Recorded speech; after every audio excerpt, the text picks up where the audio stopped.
Hello friends, അപ്പോൾ നമ്മുടെ ഇന്നത്തെ ഒരു ഡേ കണ്ടാലോ. ഇന്ന് വീട്ടിൽ നമ്മൾ 3 പേരും ഉണ്ട്. ഒരുപാട് നാളായിട്ട് ഇങ്ങനെ 3 പേരും കൂടെ ഒത്തു നിന്നിട്ട്.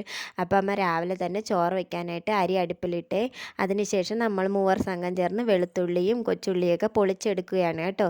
മൂത്തചേട്ടൻ ബീഫ് മേടിക്കാൻ പോയിട്ടുണ്ട്. അപ്പോൾ ബീഫ് തയ്യാറാക്കാൻ വേണ്ടിയാണ് ഇതെല്ലാം ശരിയാക്കി എടുക്കുന്നത്. അതിനുശേഷം അമ്മയ്ക്ക് അടുക്കളയിൽ വലിയ റോളൊന്നും ഇല്ലാത്തതുകൊണ്ട് അമ്മയുടെ അടുത്ത് മോളെ ഏൽപ്പിച്ചിട്ടുണ്ട്.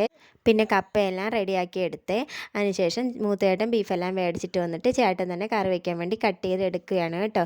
പിന്നെ മൂത്തേച്ചി വന്നിട്ട് പയർ മെഴുക്കുവരട്ടിക്ക് വേണ്ടതെല്ലാം റെഡിയാക്കി എടുത്ത് അങ്ങനെ എല്ലാവരും കൂടെ ചേർന്ന് എല്ലാം റെഡിയാക്കി എടുത്തിട്ട് ബീഫ് കറിയും കപ്പയും പയർ മെഴുക്കുവരട്ടിയും സാലഡും മീൻ ഫ്രൈ ഒക്കെ ഉണ്ടാക്കിയിട്ടുണ്ട്. മീൻ ഫ്രൈ ഒക്കെ ഞാനൊന്നും ബീഫ് കഴിക്കാത്തതുകൊണ്ടാണ് കേട്ടോ മീൻ ഫ്രൈ ഒക്കെ ഉണ്ടാക്കിയത്. ഇപ്പോൾ ഒരുപാട് നാളായി കേട്ടോ ഇങ്ങനെ ഒത്തിരുന്നൊക്കെ കഴിച്ചിട്ട് അതൊരു സന്തോഷമാണ് കേട്ടോ. അങ്ങനെ എല്ലാവരും കൂടെ ഒത്തിരുന്ന് ഫുഡൊക്കെ കഴിച്ചിട്ട് വൈകിട്ടായപ്പോൾ മൂത്തേച്ചിയും ചേട്ടനും ഒക്കെ പോയിട്ടുണ്ടായിരുന്നേ. അപ്പോൾ ഇത്രയേ ഉള്ളൂ ഫ്രണ്ട്സ്. എല്ലാവരും എൻ്റെ ചാനൽ സബ്സ്ക്രൈബ് ചെയ്ത് സപ്പോർട്ട് ചെയ്തേക്കും.